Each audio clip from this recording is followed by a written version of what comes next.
Você está prestes a escutar mais uma produção Aguinaldo Inc., os podcasts mais selvagens do Oeste. Apiricaba safado.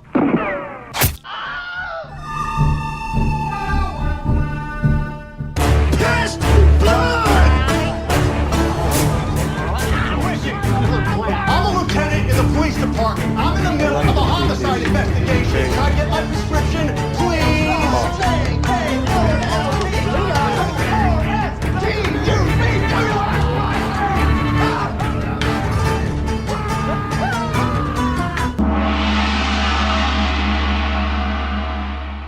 Uau! O que estou vendo? Será um pássaro? Será um avião? Não, é o Nicholas.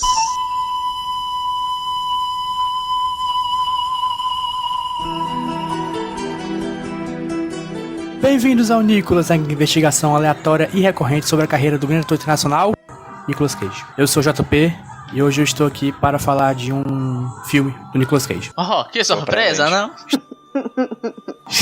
Está aqui comigo Robert Rodney. Olá, JP. Como é que tá aí no meio dessa quadrilha, cara, que você está? Macho, tá silencioso por enquanto, tá tendo música, mas tá baixo. Top. Eu gostaria de estar lá, agora, gritando meus famosos Alavantu e Anarriê. Olha a cobra. Se tocar aquela roça comigo, roça, Sim. roça assim, eu vou sair daqui e vou falar primeiro. Não julgo. Nem eu. E PJ, tá tendo arranhar aí? Arraiar aqui é todo dia que se vê um filme de Nicolas Cage, porque tal como a Seleção Brasileira de Futebol, no ano de 2018, Nicolas Cage, JP, está me dando esperanças de que ele é um ator bom, e isso me surpreende e me dá certo medo, pois a qualquer momento pode aparecer um 7-1. O que é muito errado. Será que ele não vai tirar o brilho dos nossos olhos? Eu acho que ele só quer dar alegria pro seu país, pro seu povo. Será que ele tem alegria nas pernas? Fica aí a pergunta. Alguém nas mãos. E na garganta. E aí em Brasília, Emílio, aguentar as quermesses? Então, tá rolando uma quermesse aqui do lado. Aí eu já fui ontem. Hoje eu voltei lá pra comprar minha maçã do amor, que é a comida típica da quermesse, das festas juninas, é maçã do amor. Se você não gosta de maçã do amor, você tá errado. Rapaz. Se Eva fez o que fez por causa de uma maçã do amor, Faz sentido. sou time Eva. E Eva fez, não tava nem melada em açúcar, né? Fez muito bem. Tá certa ela. É, Amília, mas pra mim tá faltando o amor e tá faltando a maçã, cara. É porque, né? Porque precisa de amor se a gente fala de Nicolas Cage, cara. Fato. Mas o que é Nicolas Cage se não amor, não é isso? Assim como a maçã, você também quer mordê-lo. Bem, pode ser que ele fique muito bom coberto de açúcar, né? Eita, rapaz. Afinal, açúcar, né? Açúcar faz isso com todo mundo. Tal como Newton e a maçã, se Nicolas Cage cair em cima de você, você vai perceber a gravidade da situação. Nossa. Fica aí a ideia pra quem manja de Photoshop fazer uma imagem do Nicolas Cage melado em caramelo. Nossa senhora, por favor, não mostrem onde é que ficou o palito da maçã do amor. Obrigada. Nicolas Cage besuntado. Pois é, gente, estamos aqui para falar de um filme que eu tô me segurando pra não discutir desde que eu assisti faz muito tempo já. Eu fui a primeira vez esse filme aqui. Raro, momento raro. Duvido. Foi, Emília. Ele viu em 98. Eu vi tipo, assim que sorteou. Eu vi em 98 também. Não, eu vi agora, tipo, depois do sorteio eu vi no instante, então assim, não mas... vem não. Vamos conversar já. Depois dos Cage Facts. Cage Facts. Quem tem um fato gaiola aí pra nós? Esse que vos fala, Pedro PJ Brandão, trazendo novamente uma informação importantíssima sobre a vida de Nicolas Cage. Mas antes, JP, eu só gostaria de dizer uma coisa. Gostaria de parabenizar, porque essa frase que a gente fala no começo do Nicolas, todo Nicolas, ela foi criada por você, nas coxas. Eu tenho certeza que não houve planejamento, mas acabou virando realmente uma frase mitológica. É o nosso slogan. Parabéns. Gostaria de dizer isso porque acidentes acontecem. Tal qual o acidente que foi... Muito obrigado. O acidente de percurso que juntou duas pessoas, Nicolas Cage e a atriz Patricia Arquette. Olha só. A gente não falou até o momento sobre a vida amorosa de Nicolas Cage, que é uma vida atribulada e com grandes histórias que dariam grandes filmes também. Talvez séries, talvez grandes trilogias. Mas grandes filmes tão bons quanto a carreira dele de ator? Ou, sei lá, bons filmes de fato? Eu acho que a gente deve entregar esse julgamento na mão do público. E aí, no caso, a Patricia Arquette e o Nicolas Cage foram casados durante um tempo, né? Foi o primeiro casamento do Nicolas Cage, salvo engano. Eu tô olhando aqui pra história deles dois e é muito boa, assim. Na verdade, o Nicolas Cage encontrou a Patricia Arquette numa festa, nos anos 80, e eles se apaixonaram, assim. Foi coisa à primeira vista. Na verdade, não se apaixonaram, não. Quem se apaixonou foi ele, né? Ela não. Comum acontecer isso, inclusive, acho, na vida do Nicolas Cage. Só que ele chegou, né? Chegou assim, tem aqui a transcrição exata da fala, e chegou assim: "E aí, gata? Como é que tá? Aí ela, ó o doido, meu irmão, sai daqui. Aí eu cheguei aí, vai rolar não, tô aí de boa, só com esses olhos de serpente aqui ligado pra ti. Ela, ó o doido, meu irmão, eu só é selvagem por natureza, sai dessa história. Aí enfim, no final das contas, O que tá acontecendo? a Patrícia Arquette disse assim, ó rapaz, não tem pra negócio de Nicolas Cage aqui, sai dessa. A única maneira que você tem a possibilidade de minimamente sair comigo algum dia nessa vida é se você conseguir pra mim um autógrafo do meu autor favorito, que é o J.D. Salinger, ou trazer pra mim uma orquídea negra. Só que ela é muito fã desse cara, J.D. Salinger, né? O cara que escreveu O Apanhador no Campo de Setembro. Só que esse cara, ele escreveu esse livro, é best-seller, foi o maior sucesso da vida dele. Esse cara vive extremamente isolado, assim. Ele é um cara que vive completamente fora da sociedade, é totalmente difícil de achar ele em qualquer canto. E a Orquídea Negra, aproveitando aqui, ela é Também. não somente difícil, porque assim, a Orquídea Negra, pra quem não sabe, também é um personagem da DC Comics, fica aqui um beijo pro Neil Gaiman, que fez um quadro muito bacana dele. Forte abraço, New Gamer. Vou gravar podcast. Vamos sim, no podcast New a gente fala mais sobre isso. Mas, pra quem não sabe, orquídeas negras não existem. Na vida real, elas não existem. Uou. Ah, Elas não? existem na ficção. Pô, triste, hein? E aí, o que Nicolas Cage faz? Diz, impossível, kkk, impossível. Posso ser autor que ganha Oscar e fazer o sacrifício? Kkk, impossível? Hahaha, posso fazer. O que ele fez? Ele conseguiu um Eu autógrafo acho do que J.D. não. Salinger, não sei como, não sei se sequestrou a família do autor, não sei, apontou armas, tal qual em Vício Frenético. Ele conseguiu o autógrafo, ok? Só que a Orquídea Negra, como é que se consegue uma flor que não existe? Claro, tendo muito dinheiro e pagando uma equipe pra modificar E mandando geneticamente uma rosa. Caraca, bicho. Imagina o Nicolas Cage jogando RPG, bicho. O cara vai ter as últimas consequências pra cumprir a quest. Exatamente. Nossa, deve ser insuportável, né, De cara? toda forma, ele conseguiu o autógrafo, ele conseguiu a rosa. Patrícia Arquette, no meio do seu choque, Ei, rosa não. com orquídea, hein? perdão, ó, desculpa aí falando isso com uma bióloga tudo aqui bem. gravando com a gente, é putaria, né? Ok. Ela não simplesmente aceitou sair com ele, como aceitou casar com ele. Olha só. Caraca. E aí, mas no caminho do casamento, ele teve um ataque de raiva no aeroporto, ela não quis, mas depois deu outra chance. E em 1995, 3 anos antes de Olhos de Serpente, filme que hoje vamos falar, eles se casaram. E depois de 9 meses, eles acabaram. Ah. Ah. E foi um resultado trágico, Exatamente. triste. Mas tudo bem, vida que segue, o amor está aí pra ser vivido e revivido. Cara, eu fico impressionado como o PJ ele é bom nesse quadro, bicho. Ele é o melhor, cara. Ele sempre traz as histórias mais mirabolantes. Os melhores Cage Moments. PJ é um Cage Teller. Cage Teller, exatamente. É um especialista de storyteller pra Nicolas Cage. Inclusive, me contrata como roteirista. Uhum. Mas por favor, deixa outra pessoa fazer os diálogos, tá? Porque o diálogo da Patrícia Arquette aí com ele ficou Eu traduzi só. pro público brasileiro, Emília. Ah, tá. Claro. Desculpa. Peço perdão pelo vacilo. Público da Regional 4 de Fortaleza. Exatamente. É. Pronto, tá aí, tá dado. O Cage Effect dado, o Cage Deft cumprido. O grande fato. Mas fica aqui já a promessa de que nos programas posteriores iremos desbravar mais esse território que é a vida amorosa de Nicolas Cage. Todos queremos isso. Não, obrigado. Emília, deixa de conta. Tá, desculpa. Tá, aí Pula, broco. rolou uma pausazinha natural aqui, vamos... Pausa natural. Ah, sim. Pausa natural.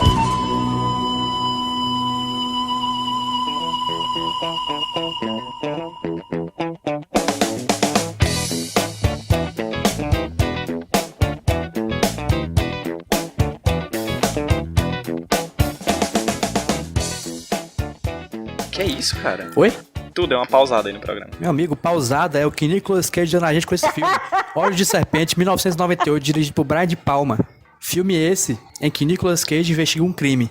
E dessa vez o crime não é o filme em si, olha só. Olha só. É verdade. Primeira vez em muito tempo que isso não acontece, hein? Gostaria de me adiantar e já fazer uma rápida ficha técnica. Adiante. Dizer que, como eu adiantei em outros episódios, o Nicolas Cage trabalhou com gente boa e com gente grande. E nesse filme ele trabalhou com nada mais ninguém menos do que ele mesmo. Gary Sinise. Quê? Gary Sinise, o ator que faz Gary Sinise. Isso, o Tenet Dan. o cara do CSI Nova York. É o eterno Lieutenant Dan. Exatamente. Mas ele foi dirigido por Brian De Palma. Certo. Nascido ali em Um Tocantins, né? dos caras que estava ali inserido dentro da nova Hollywood, movimento cinematográfico que foi o sucessor da novela Vague, Uhum. Eu não assisti essa não, passou na Globo? junto com Martin Scorsese, junto com Coppola, junto com Steven Spielberg, né? O que ele dirigiu mais com o Disney? Eu costumo dizer que o Brian De Palma Palmer é um daqueles diretores que você pode achar que nunca viu nada dele, mas você já viu alguma coisa dele, mesmo que não queira. Com certeza. Ou já viu alguém referenciando o trabalho dele. É verdade. Eu acho que eu posso destacar da filmografia dele 3 filmes, né? O Carrie, a Estranha. Um dos meus filmes favoritos. É muito foda. Inclusive, você tem um livro que eu pedi emprestado, você não me emprestou. Tô passando na cara aqui em rede nacional. Eu acho que depois dessa eu não tenho nada mais de fazer, Cobrança além vexatória de mesmo. fugir e nunca mais ver sua cara. Cobrança vexatória aqui, online. Intocáveis, tem a icônica cena do carrinho de bebê descendo a escada no meio de um tiroteio. Plagiada, mas tudo É do bem. Encoraçado Potemkin, né? Justamente. E talvez o filme que, junto com Tropa de Elite, o público não entendeu. Porque você fala de Deus que é o Scarface. Scarface. Ele fez Missão Impossível também. Isso, e Missão Impossível. Eu não pensei que você excluir Missão Impossível, que é o melhor de todos. Injustiçado pela academia. Acabei me esquecendo. Mas é muito legal ver o cenário em que esse homem tava ali dentro da Nova Hollywood, um dos expoentes de lá, cara. E é muito legal. A Nova Hollywood, uma curiosidade minha, que eu acho que é talvez o movimento cinematográfico de qual eu mais consumi filmes. Até porque os meus diretores preferidos estão ali e os meus atores preferidos também. Tipo, é o tempo áureo do Dustin Hoffman, do De Niro, do Al Pacino. Nicolas Cage. É verdade. O tempo dos Hood Movies. É verdade. É, exatamente. Toda essa categoria. Começou a época dos Hood Foi ali que Movies. começou. Ele é diretor de Femme Fatale, caramba. Pois, É, isso, Vestida sim, pra sim, Matar. aquele filme Bem mais ou menos. Com esse background técnico impecável, que além do diretor tem também a trilha sonora que eu acho Sim, é massa. que é de um cara muito bom também, que é do Ryuichi Sakamoto, fez outros filmes massa também. Nicolas Cage tá lá. Sendo ele. Sendo ele. Quando eu digo Exatamente. sendo ele, é sendo ele na melhor concepção que essa frase pode ter. Que é sendo ele com um personagem que cabe ser ele. Vamos aqui dar uma sinopse, né? Sinopse aqui. Nicolas Cage tá lá, enganando a amante, enganando a mulher. Tá na Enganando luta, o público. Muito crazy. tá apostando dinheiro, com dinheiro roubado. Apostando que ele não tem. Apostando que ele não tem. Ele tá apostando a promessa. Ele é um policial corrupto, Extremamente corrupto. Cheio de vícios. Opa. cheio de vícios frenéticos. Ele tá lá, ele encontra o amigo dele, Gary Sinise, como já citei antes, da Marinha, que faz parte da equipe de segurança de um cara importante. Do meio da luta, esse cara importante é sempre aliado. Ele, na verdade, está escoltando. Ele é comandante da Marinha, mas naquela ocasião, ele tá afastado da Marinha porque ele está atualmente, obviamente, na ocasião, fazendo a escolta do secretário de Defesa dos Isso. Estados Unidos. Pronto, o secretário é baleado. Tudo isso é apresentado pra nós em 13 minutos de um plano de sequência impecável. Fudido. Era isso que eu ia dizer também, porque o Brian De Palma, ele meio que traz, nesse filme, ele traz 2 experiências que depois viraram marca registrada dele, que são os planos de sequência longos e o split screen, que é quando você divide Sim. a tela e aí você tem 2 pontos de vista, 2 cenas acontecendo ao mesmo tempo. E isso acontece Exatamente. e é muito marcado no filme. E foi assim, é uma das coisas que, quando eu assisti em 1998, tem 20 anos isso, desse filme, era a primeira coisa que eu lembrava, era que o filme tinha uma continuidade muito fluida, que é hoje em dia que eu sei que é plano de sequência, mas que eu não sabia o que era, e essa cena dividida. Essa cena dividida já é uma técnica que ele utilizava no Carrie a Estranha. Né? Mas é marca dele, assim. Na verdade, eu tava assistindo o Isso, filme, exato. sabendo que era dele, eu tava esperando isso acontecer. E aconteceu, no caso. Eu acho legal que o filme ele é mega estruturadinho, ele tem uma estrutura bem fixa. Pronto, o que o JP falou é o plano de sequência todinho. A introdução do personagem do Nicolas A primeira Cage. cena já introduz tudo isso. É a introdução do personagem do Nicolas Cage. É a introdução do ambiente que a gente vai circular. Porque o filme ele se passa em poucos cantos, ali é um cassino, a área lá onde rola a luta, e algumas áreas mais escondidas. Então ele primeiro ele te introduz um personagem, depois ele te introduz um ambiente, E coloca a situação. e depois ele te introduz o que vai ser a real dinâmica do filme, que é você ver a mesma situação por vários pontos de vista diferentes, que a Emília falou. Isso, então assim, deixa eu tomar a frente do JP e tentar enxugar Por favor. a sinopse. Então, em Atlantic City, pra quem não conhece, é bem entre aspas, tá? A Las Vegas decadente da costa atlântica, em New Jersey, é mais ou menos perto de Nova York. É um lugar que tem vários cassinos e tal, e esse lugar ele tá sendo vendido, negociado, que ele vai deixar de ser um cassino, um hotel, e que tem lá esse ringue de luta, para ser uma outra coisa. Então ali tá acontecendo o último evento daquele empreendimento. que é uma luta de boxe de um grande lutador de boxe. O Nicolas Cage é um grande fã dele e é também coincidentemente não, ele também é um policial muito conhecido, ele gosta de aparecer, é um policial renomado de Atlantic City, renomado e muito conhecido também por ser um policial muito corrupto, tem todo mundo na mão dele. Infame, né? Não é renomado, ele é infame. Isso. E aí ele tá nesse evento pra isso. Nesse momento, tá acontecendo essa luta, tá todo mundo entrando e tal, nessa hora ele encontra o Gary Sinise, que acho que o nome dele é Kevin Dunn. Tenente Dan de novo. Exatamente. Lieutenant Dan, ele tá sendo o guarda-costas do secretário de defesa. E aí ele encontra, não sei o que e tal, você tá por aqui, pronto. Aí ele tá lá, e aí nesse plano de sequência que o JP falou, mostra, assim, ele explana bem, ele mostra bem quem é o Rick Santoro, que é o papel do Nicolas Cage, nosso galã. Mostra bem nesse plano de sequência quem é ele, o quão corrupto ele é, como ele conversa com as pessoas, como ele envolve as pessoas na conversa dele. Isso. E naquele momento começa a luta e toda a ação do filme, como o Rudy falou, tudo acontece ali nesse instante.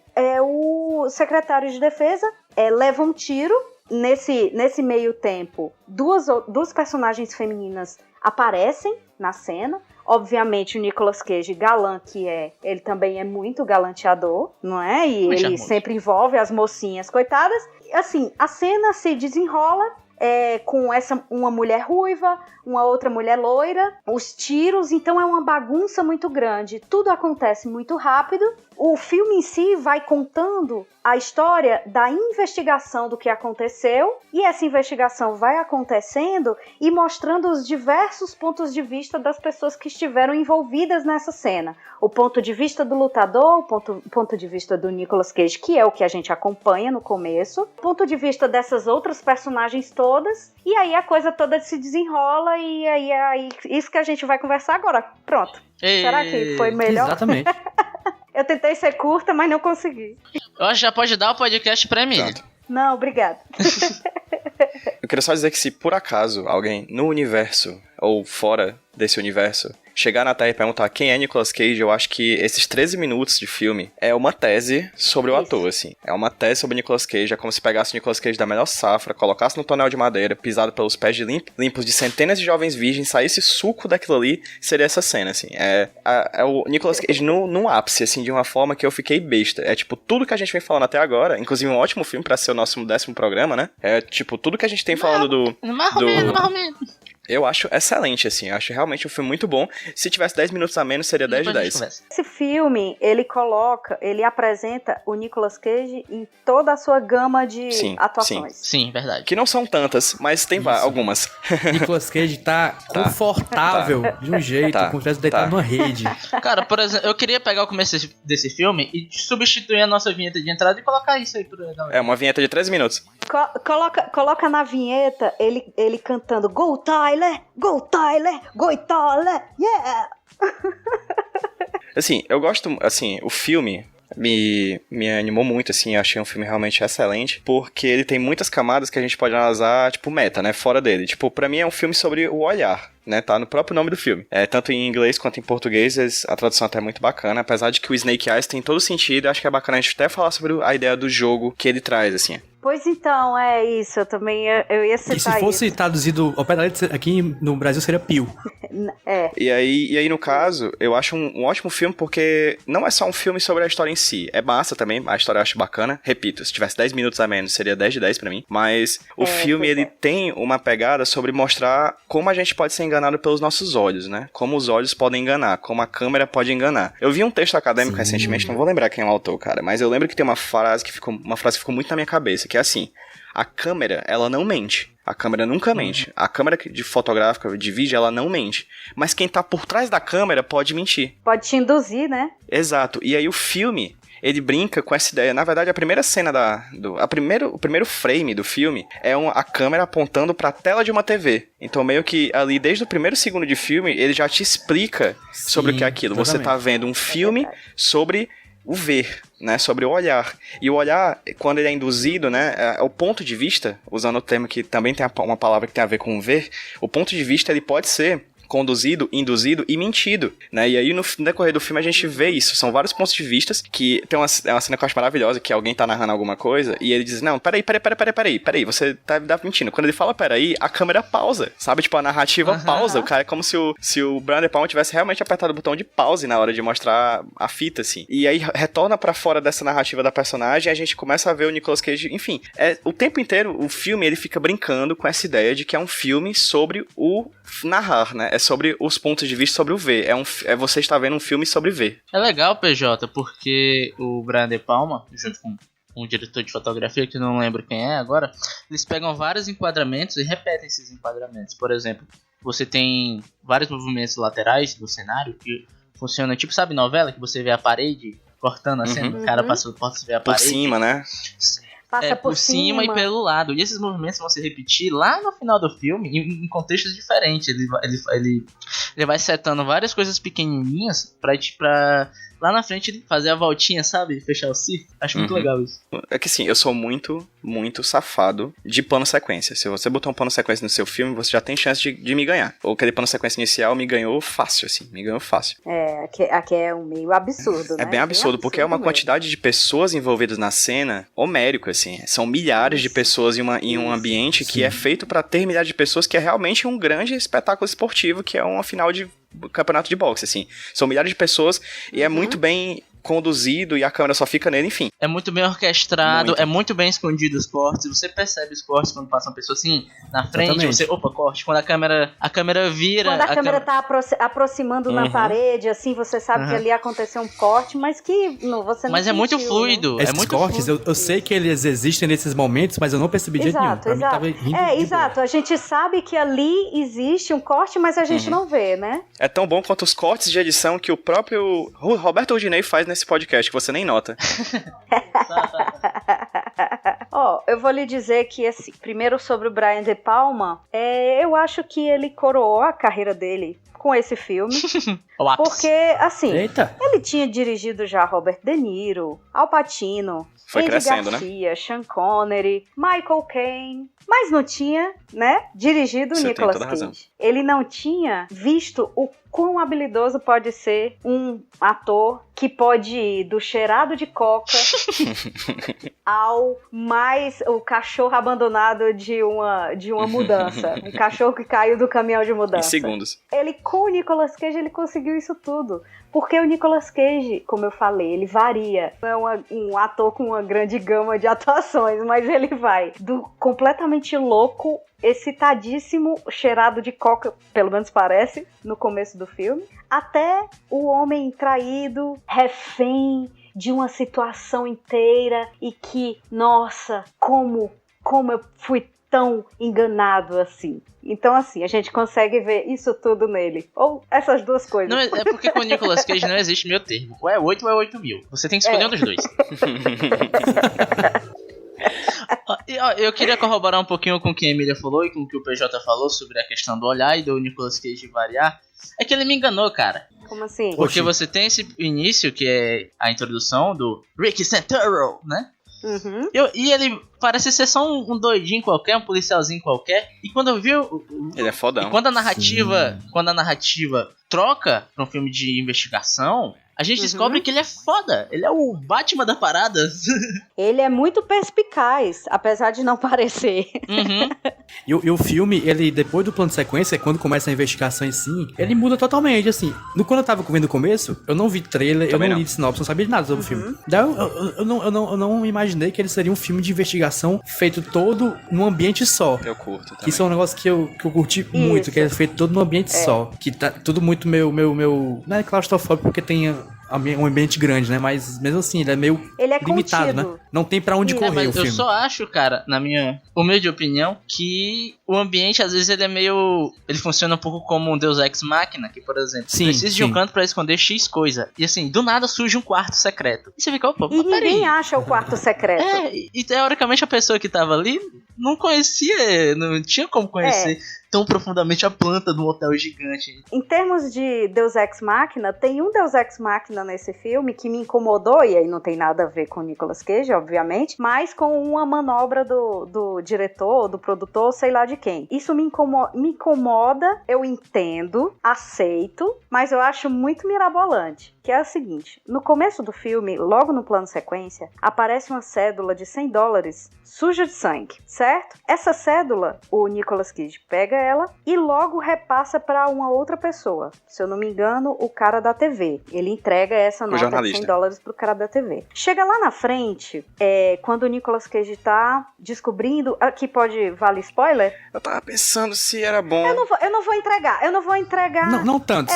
Eu vou tentar não entregar porque assim, né? Eu acho que vale sim. Eu acho que é um filme que tá cansado um pouco por causa do tempo, porque tem algumas coisas meio obsoletas. É um filme de ação, de investigação, que obviamente você tem que deixar pra lá um monte de coisa. Você tem que se entregar pro filme. Mas tem essa manobra que me incomoda, mas como eu falei, eu aceito. Que na hora que ele tá descobrindo que talvez ele tenha sido enganado, essa cédula de $100 aparece no chão. Pelo amor de Deus, quem é que derruba $100 no chão e não vê?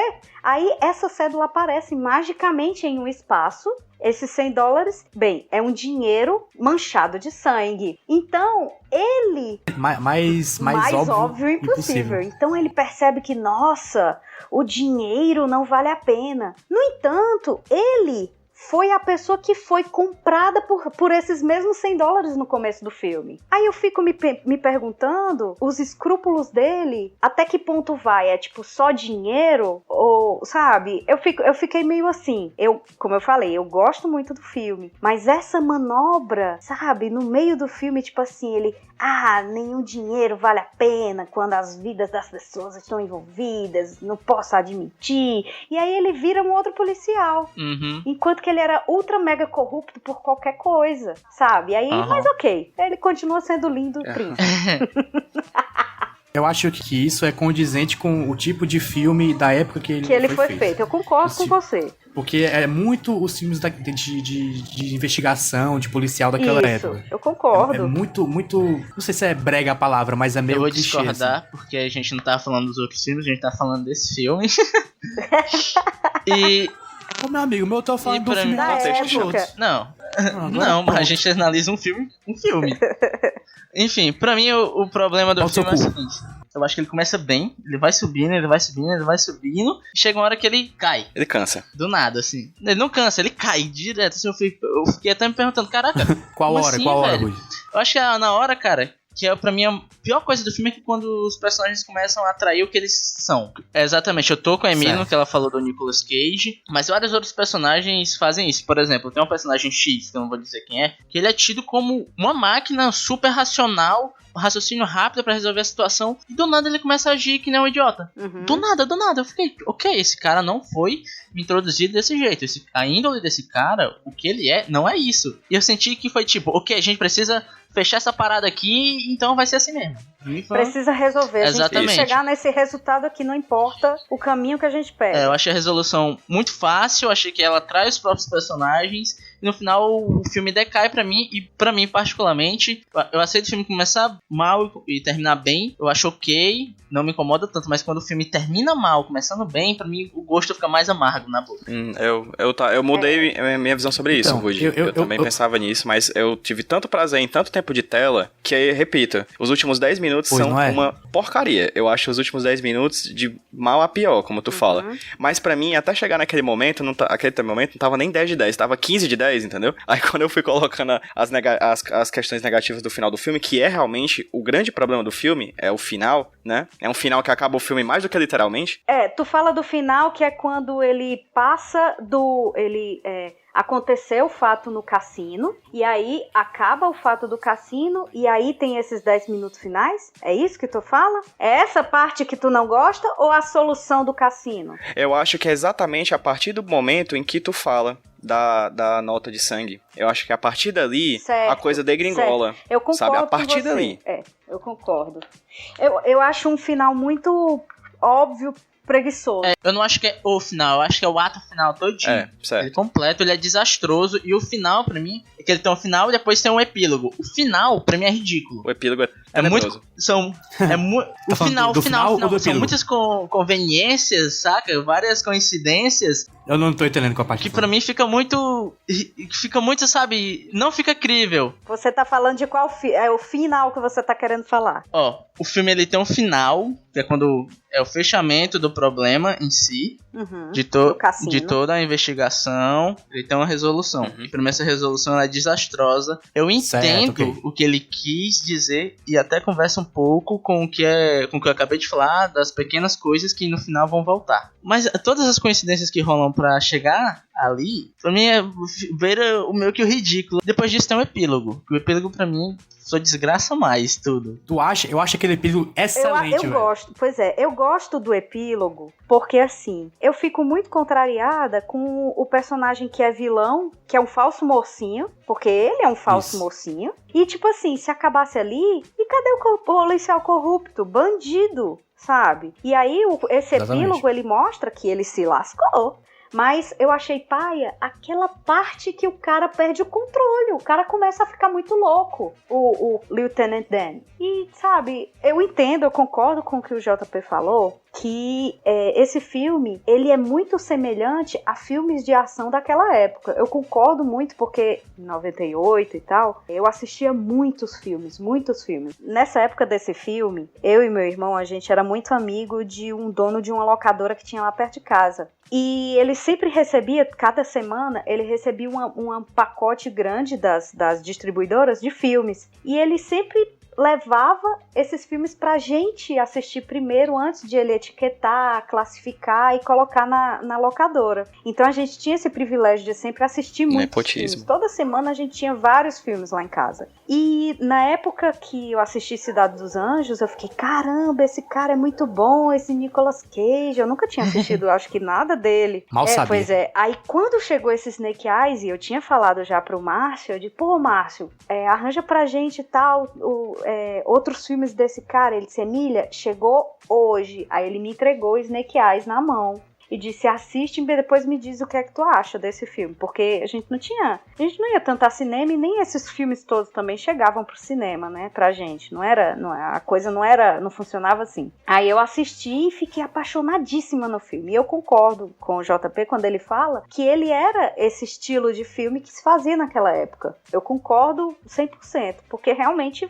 faz sentido. Hoje em dia incomoda porque a gente tem uma gama de filmes muito bons, né? Filmes assim, topster. E aí a gente avalia um filme desse aqui dentro da realidade que a gente tem hoje, dos filmes que são produzidos hoje, né? Então ele é bem diferente. Ele é bem diferente. Até a própria atuação do Nicolas Cage, ela já tá bem fora do que é aceitável em um filme de ação, né? Eu acho que ele tá bem ele, né?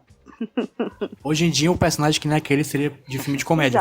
Exato. É caricato demais. Posso falar uma coisa? Tem uma questão que aí eu vou falar uma chave de interpretação pro final do filme, que tem a ver com a própria proposta do filme, como no próprio nome já tem, que é o Snake Eyes, né? Vocês já viram o jogo do Snake Eyes, que aí, como o JP falou, é o Pio, né? Vocês conhecem como é. Explique aí pra quem não conhece. Dados, pra quem né? nunca jogou o jogo, eu fui no YouTube, grande fonte de conhecimento, procurei lá Snake Eye, How to Play. Eu achei um vídeo muito tosquinho pra crianças de 3 anos, o que me fez entender como é que você joga o jogo, certo? Como é que é? Você Vai. tem a palavra snake num papel, em que cada letra vira uma coluna, ok? Aí você divide no meio essa coluna pra ficar os dois jogadores jogando. Então você vai jogando dados e acumulando pontos. A qualquer momento, o jogador pode dizer: já estou satisfeito com essa quantidade de pontos, vou pular para a coluna seguinte, ok? Você vai do S para o N, do N para o A, do A para o K, do K para o E, e aí termina o jogo e você soma todos os pontos. Só que se em alguns você joga 2 dados. Só que se você jogar um dos 2 dados e der 1 nesse dado, em um deles só, você perdeu os pontos daquela coluna e você obrigatoriamente pula para a próxima, certo? Se jogou 2 dados, deu 7, massa. Jogou 2 dados, deu mais 3, opa, deu mais 4, opa, deu 11. Aí você jogou o dado, deu 1, você perdeu aqueles 11 pontos, você vai para a coluna seguinte. Até chegar no final, você somar tudo.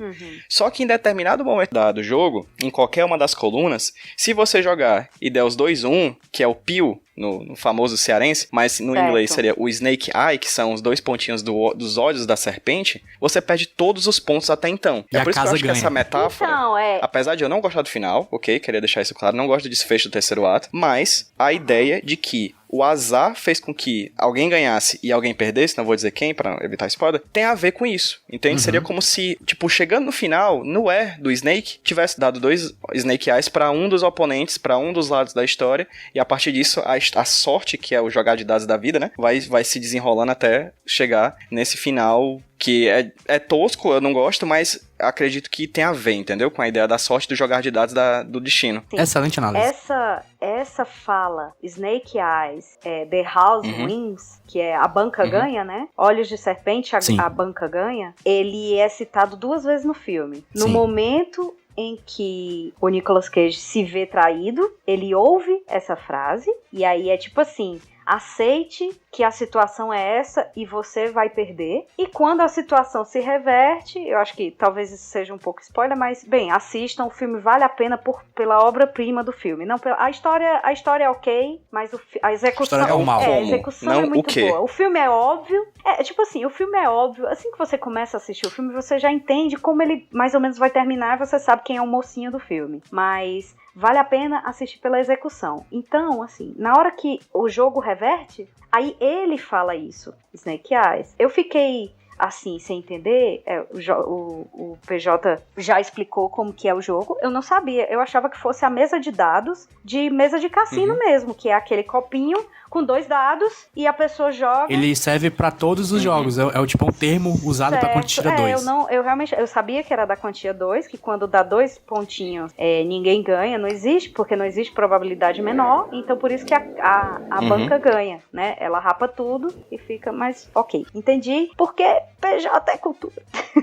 É como se um dos lados da história tivesse perdido todos os pontos quando estivesse na coluna K do Snake, e o outro lado da história perdeu todos os pontos quando estivesse na E. Então, esse lado que tem menos pontos, ainda assim ficou com mais pontos do que o da coluna E, que perdeu tudo até então, entendeu? Não à toa, PJ é o host do podcast mais intelectual da podosfera, com esse roteiro. Queria perguntar pra vocês o seguinte: personagens femininas. Problemáticas. Pode falar, PJ. Chatíssima. Achei problemáticas. Por quê? A cientista, aparentemente, pra ser cientista num filme com o Nicolas Cage, ela tem que ser gostosíssima e só usar sutiã em uma parte do filme, assim. Aparentemente, né? Porque é isso que cientistas fazem. Apesar disso, a parte das mulheres objetificadas ainda entra na ideia do ponto de vista do olhar dos personagens na câmera subjetiva em primeira pessoa, né? Então, assim, ainda faz parte das construções dos personagens de certa forma. Mas mesmo assim, ainda acho problemático. É isso. Eu acho problemático ainda. Continuo achando problemático. O beijo é ridículo. É ridículo? Não, ridículo. É triste. Não, Beijo mais desnecessário até hoje. Eu vou dizer que me incomodou o seguinte: aquela parte galanteador do Nicolas Cage, né? Que me incomoda porque, como eu falei, eu não acho ele galã em momento algum, nunca na vida dele. Inteira. Mas, Emília, aquele peitinho peludo, Emília. Aqueles olhinhos Ô, azuis, rapaz. hein? Aquele gritinho no seu ouvido, hein? Queixinho pontudo. Eu te amo! Mas, assim, tem um momento do filme, como eu falei, existem 2 personagens femininas. Uma delas tá diretamente ligada ao evento tiro, mas diretamente ligada, que eu digo, ela estava Ela, inclusive, recebeu um tiro, recebeu, como é? Ela Um tiro que deveria ir pro outro cabo, pegou nela. Exatamente, de raspão. E ela fugiu e ela tenta uma fuga por dentro do cassino. Ela é míope. Eu adorei essa parte do míope. É legal, adorei é legal. a parte do míope. Ela é míope, caiu os Isso. óculos dela. Na correria dos tiros, as pessoas pisaram nos óculos dela e ela... Bem, É muito pra Scooby-Doo, quem é né? míope, eu era míope. Não sou mais. Eu não sou mais míope, mas quando eu era míope, eu enxergava igualzinho aquela bichinha, a pobre. Não enxerga nada, um palmo na frente. Quando precisa enxergar alguma coisa, precisa chegar muito perto e ir apertando os olhos. O que pode e ser tal. uma Essa parte eu vantagem achei diante de bem Nicolas legal. Cage, né? Você não vê o que tá perto de você se o que tiver perto de você é Nicolas Cage. É verdade, é verdade. Mas aí, assim, ela é vítima da situação, ela de fato é vítima, não é porque ela é uma mulher que está indefesa, é porque ela realmente é vítima, alvo daquela conspiração, e ela tenta fugir para se resguardar mesmo, porque ela achava que o que ela estava fazendo era errado. O Nicolas Cage, obviamente, chega para salvá-la, para resguardá-la, e aí ele pega ela, leva para um cantinho afastado, e aí se senta. A primeira coisa que ele pergunta é se ela tem marido. Aí ela fica assim, sem entender, aí ele, e namorado você tem? Sério, velho? Sério? É sério isso? Aí ela ficou sem entender aquelas perguntas, ele, é porque eu preciso para as informações, não sei o quê. Aí depois ele entra no assunto, pra saber o que tá acontecendo. Velho, sério? Sabe, eu fiquei, porra, não coloca o teu, desculpa aí o meu palavreado, mas o teu pau tem que chegar primeiro mesmo, sabe? Do que as outras coisas. Perfeito. Olha, Teve um cara... no caso desse personagem, Existiu um secretário de defesa dos Estados Unidos que levou um tiro no pescoço e está para morrer no hospital, e você tá perguntando se a menina tem marido ou tem namorado, sabe? E essa parte... Eu fiquei, não, por favor, não. é bem paia, mas eu acho bem condizente com o personagem que é muito babaca. Eu não achei Sim. condizente porque essa cena rola justamente quando vira e a gente tem o Nicolas Cage detetive empenhado a descobrir o fato lá, a parada. Exato. É foda. Exato. A chave vira muito rápido, sabe? Cage Moment. Eu tenho pouquinho. 3. Manda. Não, eu tenho 4. Caraca. Caralho! Eita, O primeiro, o segundo, o terceiro ato e o Match. pós-crédito. O primeiro e o segundo são no primeiro ato e o terceiro e o quarto são no pós-crédito. Manda. O primeiro é quando ele está completamente louco, gritando, acompanhando o Tyler, que é o lutador de boxe, e ele vai cantando do lado, Go Tyler! Go Tyler! Melhor Go Tyler! cena, bicho, é muito bom, Go muito bom. Tyler! E logo depois, quando o Tyler começa a lutar, ele chega no pé do ringue e fica, yo, baby, yeah! Oh, baby, oh, come on, baby, yeah! É muito bom, Hã? cara. É muito ruim. Bem, aí os outros dois são já no pós-crédito, que ele fala cocaine my ass. Quando o pessoal chega pra ele com algumas Bom demais. perguntas sobre envolvimento dele com o tráfico de drogas, e falam de cocaína, e ele fala cocaine my ass. Acho que a última frase que ele fala, que inferno, pelo menos eu apareci na TV. Momento excelente, porque o personagem o tempo todo tinha essa obsessão com aparecer na TV. Exato! Essa pra mim é assim, apesar de o final ser bem ruim, essa pra mim é a frase que sabe, depois que você passa tudo na peneira, é o que pinga desse filme. Isso aqui é a tradução de quem é o Rick Santoro. Sim. É um cara que passa um perrengue danado, mas no entanto tá bom porque ele teve a notoriedade dele, ele apareceu na TV. É uma coisa bacana pro próprio filme em si, porque a primeira cena do filme é uma TV. A primeira cena que ele aparece, que ele tá do lado do jornalista, ele pergunta, eu tô na TV? Eu estou na TV?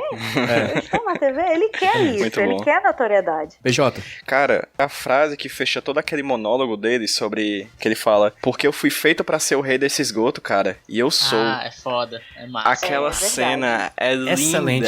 Linda, É massa. linda, linda, linda. E ele vai gritando, ele vai aumentando o tom até gritar no final, and I am. É tão linda, o que também mostra que um profissional muito importante pro decorrer desse filme é um otorrinolaringologista, né? Porque parabéns. o filme pra ser gritado, ele grita, o boxeador verdade. grita, todo mundo grita nesse filme, poderia ser num show de heavy metal, inclusive. Que esse tem acontecido mais. E esse esgoto, como eu falei, é Atlantic City, né? Que é uma Las Vegas ultra mega decadente. Então, assim, o universo que ele mora e que ele vive e toma conta é um universo extremamente decadente. E ele quer ficar lá, ele não quer sair.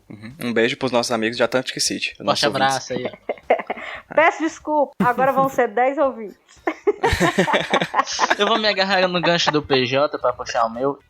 Deixei. Eu já tô indo, cara. Eu gosto muito quando ele vai conversar Deixei, rapaz, vai. Vai confrontar o boxeador. Que ele começa a confrontar o cara e o advogado fala, Sim. não, meu cliente tá sendo interrogado por quê, não sei o que, mas lá... Não chame ele fica chamando de Tyler, né? Não chame ele assim, não chame ele assim. Aí ele vira pro advogado e fala, eu vou chamá-lo de Sr. T. E pra mim, eu acho Mr. muito... T. E assim, eu falando não é legal, mas se você escutando ele falar... Porque tem frases feitas pra pessoas. E essa frase foi escrita por Nicolas Cage. Não existe Sim, coisa sim, no sim. mundo que não fique melhor se Nicolas Cage, do que Nicolas Cage falando, né? Verdade. Acho que a gente podia ter inclusive uma versão da Bíblia Cid Moreira com o Nicolas Cage, seria um crossover maravilhoso. Seria massa. Menino, chegasse na parte do Judas, era tanto grito. Tu é doido? Tu me traiu, filho de rapariga. Eu destaquei alguns também.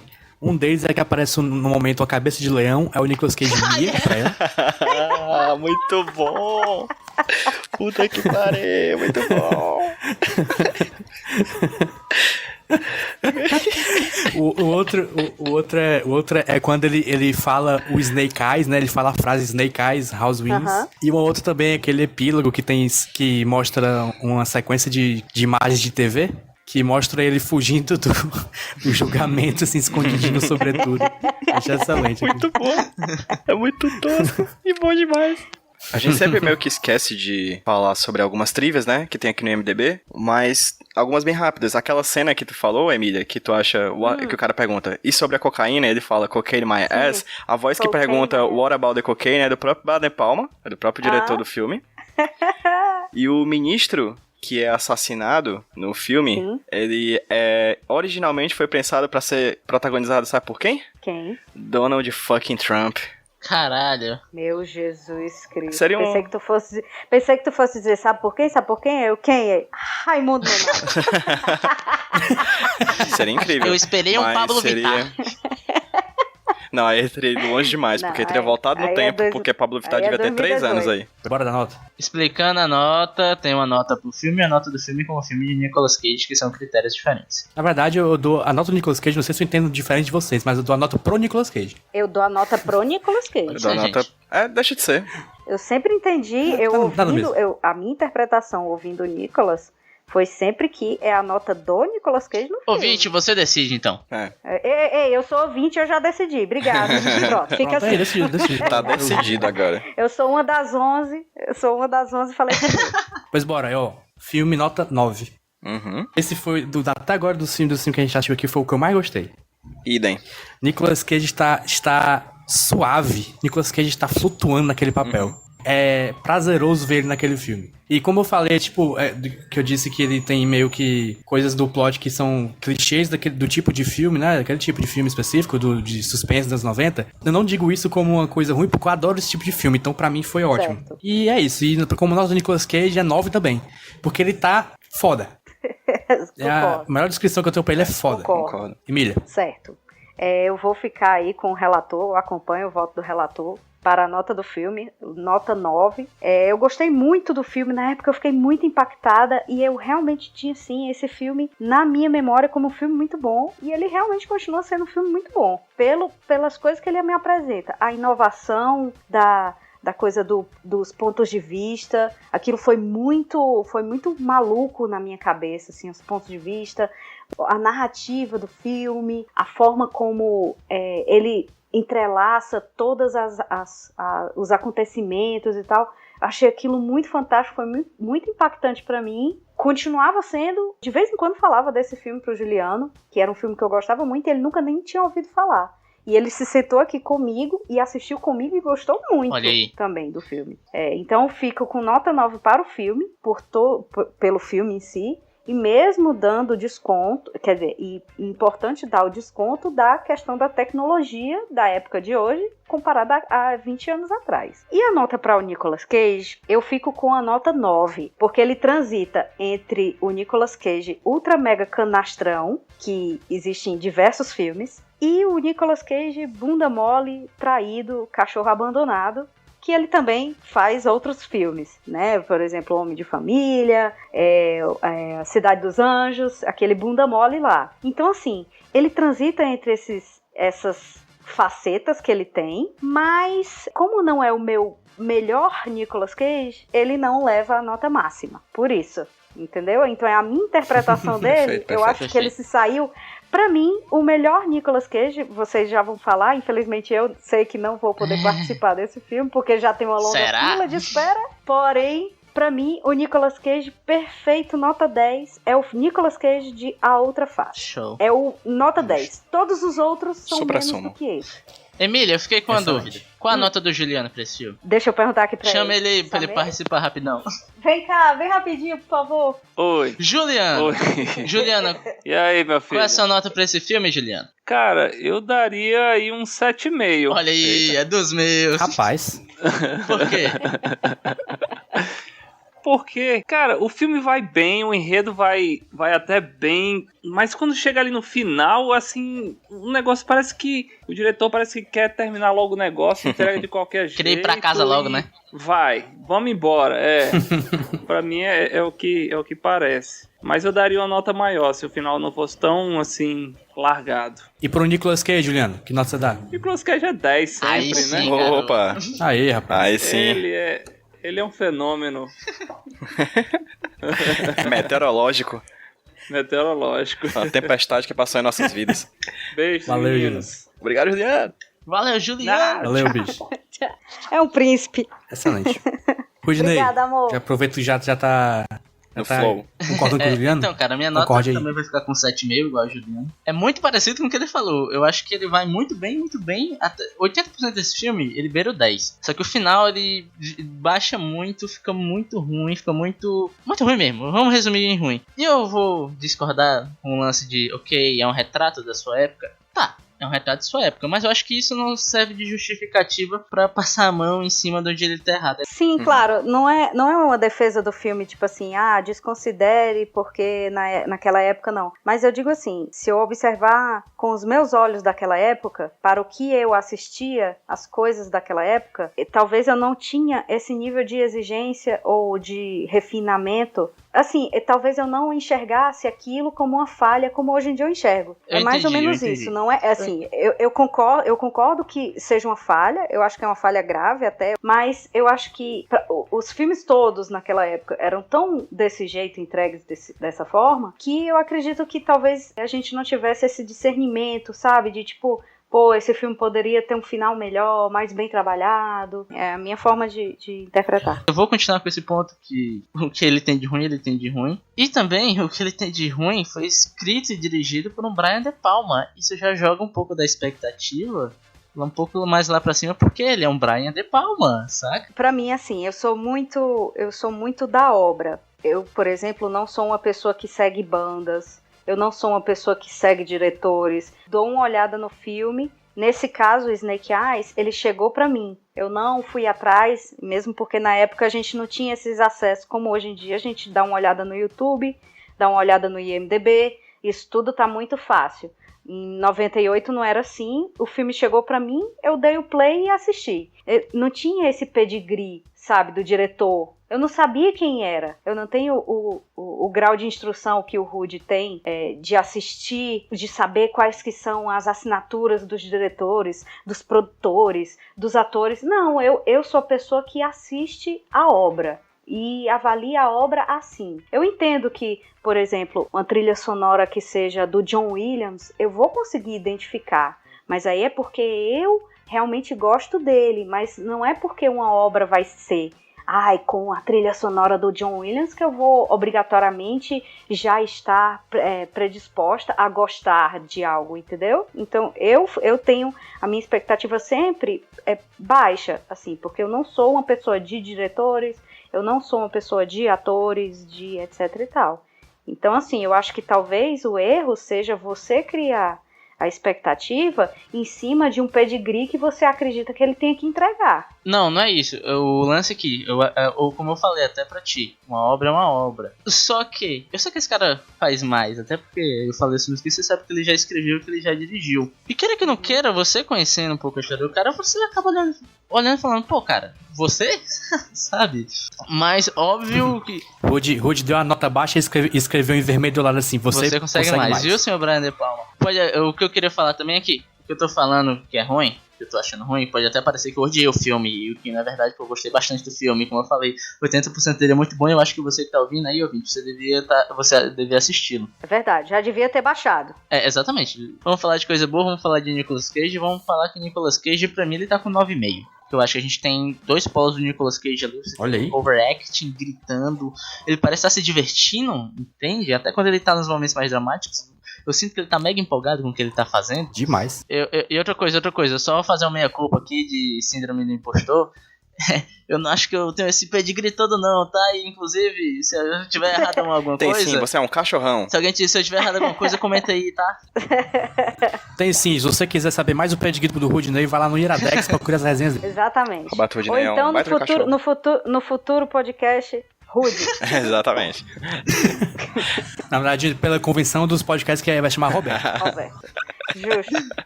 Ai. PJ Oi. Brandão. Bem, faço Ctrl+C, Ctrl+V em ambas as notas de Emília e JP. Eu achei o filme 9, achei o Nicolas Cage 9 também. Achei o filme muito bom. Repito que ele não perdeu mais pontos comigo no final, porque assim, é um final realmente desastroso. Mas ele não perde mais pontos porque eu achei ele, tipo, 10 de 10 até ali, mas 10 de 10 com, tipo, com honras, com honrarias. No final piora consideravelmente, mas pelo menos o que me entregaram até o final foi uma coisa, assim, excelente, excepcional.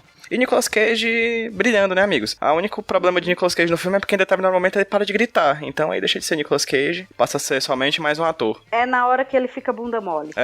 Ele podia ser bunda mole gritando, ele podia dizer não, e sair gritando o resto do filme.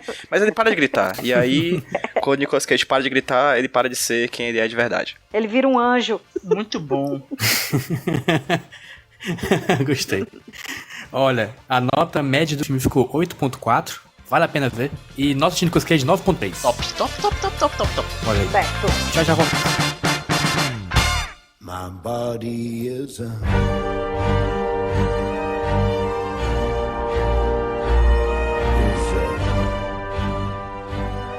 Voltamos. Agora, rapidão. Por que tem aquele nome Rudney? Vai. Cara, é o seguinte, tem uma música e eu sei que ela tem outra interpretação, mas eu prefiro acreditar que ela é uma música sobre o amor de um cara sobre Nicolas Cage, de uma mulher, óbvio, tanto faz, e que esse amor é tão grande que ele não consegue viver. Eu vou ler aqui pra vocês, é o seguinte, ó.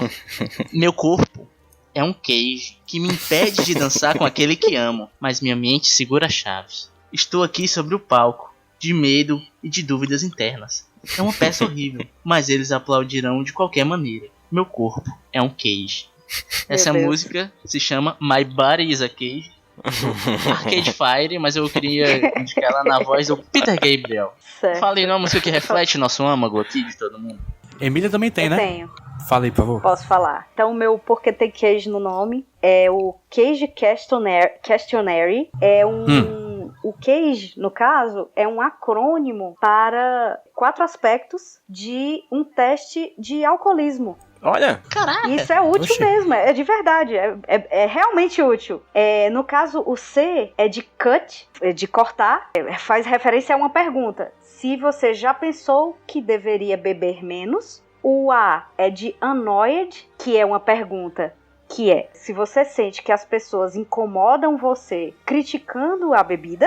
O G é de guilty, Caramba. que a pergunta é se você já se sentiu culpado por beber. O E é eye opener, que é se você já sentiu que precisava beber algo assim que acorda para despertar ou para curar ressaca. Então, quando você responde sim para essas 4 perguntas, isso é uma resposta que mostra que você provavelmente é um alcoolista. Legal, né? Caralho, que massa. Eu tô saindo muito mais inteligente do que entrei nesse programa. Salvando vidas, Nicolas Cage. Não é não? Cage Questionary. É, exatamente. Quem diria que este podcast traria benefícios ao povo brasileiro? Traga informação. Faz o teste ouvindo a música. Pronto. É uma boa. Taca logo uma cachaça pra dentro.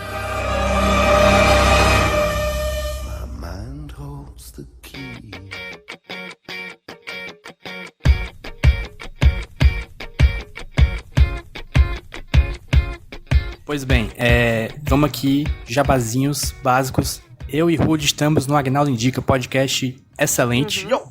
Eu acho, não sei. Eu gosto de gravar, né? De ouvir, não sei. Também todo dia música de videogame diferente. Ouça músicas de videogame diferentes todo dia. Vocês? Bem, eu tô lá no meu perfil no Instagram, Emília Braga, Twitter. Vou ficar comentando jogos da Copa, porque nessa época a melhor coisa do Twitter é comentar jogos da Copa e assistir Aí sim, garoto. jogos da Copa e assistindo coisas paralelamente no Twitter. Porque a Copa tem 2 momentos, na TV e no Twitter. Se você tá fazendo só um deles, você tá fazendo errado. Tem que fazer os dois juntos. Eu diria que tem 3. Isso. Que é a TV, o churrasco e o Twitter. O churrasco não vai dar pra fazer toda a vida. E a outra coisa é que, provavelmente, um futuro próximo, talvez depois da Copa, vou começar a atualizar o meu blog com uma segunda viagem que a gente vai fazer. Ano passado a gente fez a viagem pro Japão e eu pretendo retomar as publicações diárias, porque a gente vai fazer uma nova viagem e eu espero que dessa vez eu consiga também publicar coisas diariamente. E aí o meu blog é o pensandando.wordpress.com. O link vai estar no post aí. Deixa eu aqui que eu vou fazer um jabá que é o seguinte, ó. Se você gostou de escutar a Emília aqui, escuta o Agnaldo que a gente gravou com a Emília, que a gente vai falar um pouco da viagem dela que ela fez aí. Sim.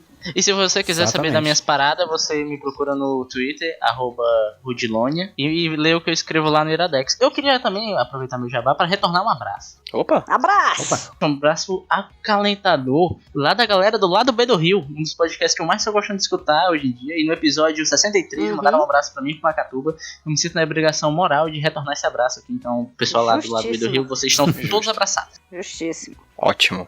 Um abraço Pacatubense. Aí sim. Cacatua. PJ.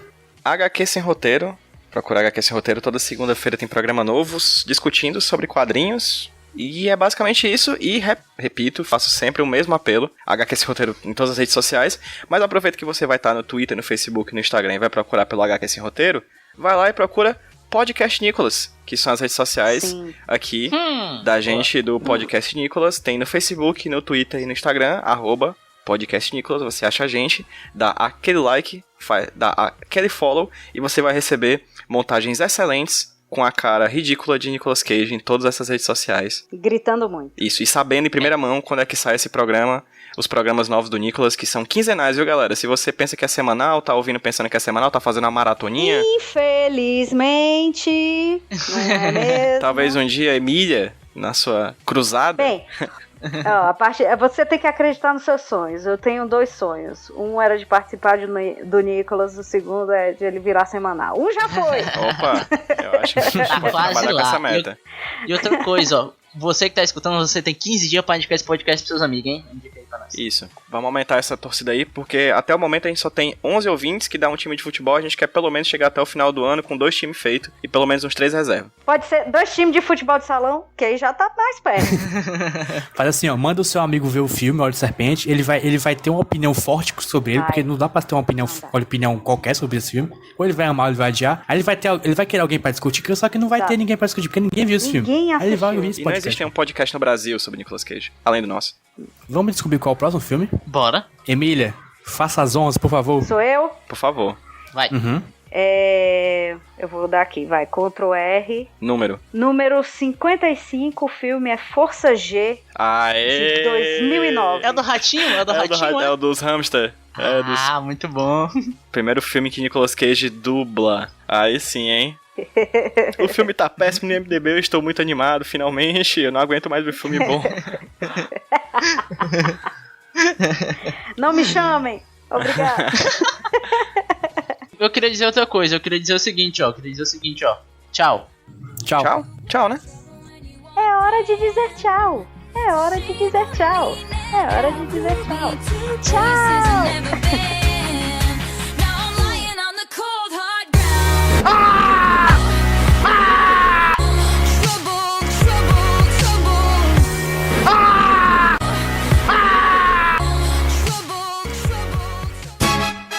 Roberto Diney, eu soube que você está hablando por aí que editou e sonorizou este podcast. No es verdad, Pedro José. Yo edité y tú sonorizó todo. Então, quem está espalhando estas mentiras, estas tonterias? Yo sé quién habló eso. Eso puede tener sido una obra de mi hermano gemelo. JP. No, no puede ser. Maldito.